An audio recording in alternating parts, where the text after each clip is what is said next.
Welcome to an episode of Fight Feedback. Here we're going to talk about position versus submission. Right away, we've got Blue, a strong, tall, lanky opponent versus Red, who seems to be a little bit more well-balanced in his positioning. Got some judo grips, goes for that takedown. This is a judo-style takedown. But he wasn't able to. It seemed that he tried to pull the leg forward using his legs as opposed to driving his weight into the leg. That way it would force the opponent. He's going for it again, except on the opposite side. This is a very effective takedown if you can execute it, but your weight has to be on the opponent's leg and the distance has to be closed. So right here he could do it. I think he might actually execute on it, but Blue, being the stronger person that he is, he literally just throws him to the side, thus Red having to posture up and regain his footing and position. All Blue would need to do is literally just kind of come around, maybe pull his leg out, even push Red away and regain his position. But Red's got a pretty good lock on his leg, but then he pulls him to the side. And this is a good opportunity to get into a mount position, which Red is effectively able to execute. And now that he's in mount position, the first thing that he should do is drive those hips down, get his legs as vines tangled in to apply his weight to the opponent right there, which he seems to have done. And right away, he's trying to get the high mount position, which is the next appropriate step. He sees an opportunity to grab and attack the arms, and so right away he goes for that, which he could potentially finish the match right here. He postures up, he positions, and he's going for that sit back. Blue is trying to defend that armbar by holding on. Now Red, he's not going to get this armbar, and the reason is because he needs to bite down with both legs, considering Blue is a stronger opponent, and he needs to get his butt closer so that he can effectively execute on the armbar. And if you wanted, he could use his left leg instead of crossing those legs. You should not cross those legs. Once you cross those legs, you lose your power and your ability to bite down.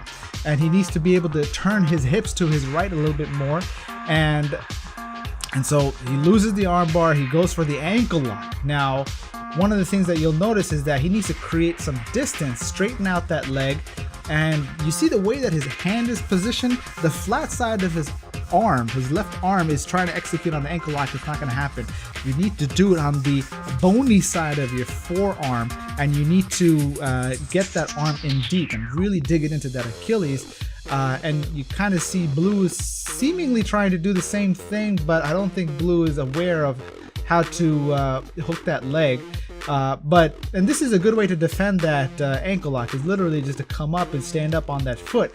And what Red would need to do is simply scoot back, butt walk his hip back.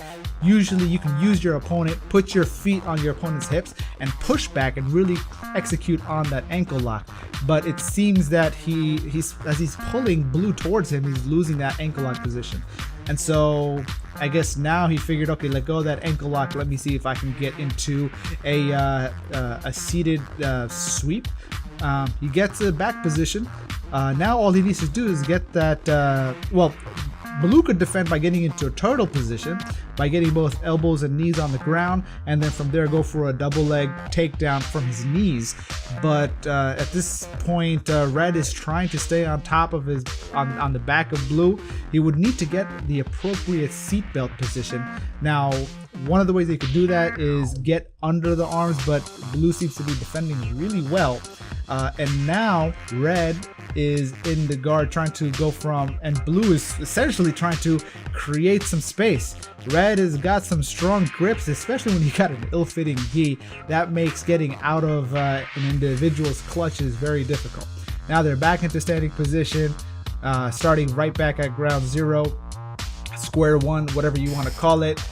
Red's got his judo grips on. It seems that he's gonna go for a takedown, but instead he just kind of falls back before even planting his one of his feet on there.